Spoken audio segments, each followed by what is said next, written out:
boys and girls. Today we've got a new sound. I think you'll be able to guess what it is from this. It's elephant. Alright, so here I've got little elephant to help me.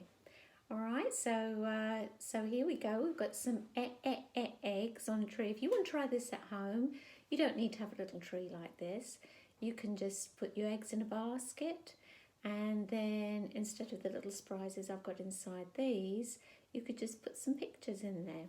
So anyway, let's get started. I'll go first. So let's see what is in this egg. Ooh, it is another egg. All right, now your turn, elephant. You have a turn first. Ready? Go. Oops.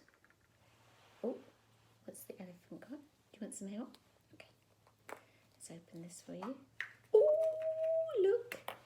It is an elephant. Can you say that, ready? Elephant.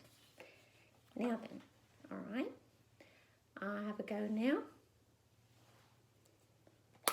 Uh-oh. It's empty. Can you see that? Empty. So I have another turn. Okay. What's in this one? Ooh, another egg. We'll pop that down there. Now,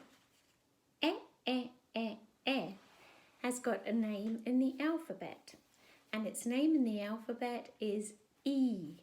So let's sing through our alphabet and listen out for E. Off we go.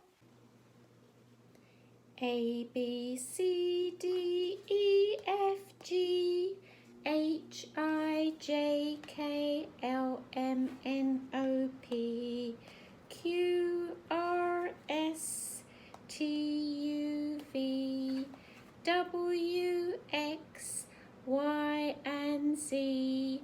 Now I know my ABCs. Next time, won't you sing with me? Did you see it? I knew you did. So this time, when we get to E, we're going to stop. Off we go. A, B, C, D, E. And it is a picture of an egg. Now, let's open the egg, and inside, can you see that? That's right, it is a little elephant. Now, today's craft, we're actually going to make one of these elephant air. And you see where we've got our wiggly eye? That's where we would start our finger when we're doing our magic finger air. So let's get the magic finger, start where his eye is, and off we go. Ready? Well done. Next thing we're going to do is going to do our craft and make our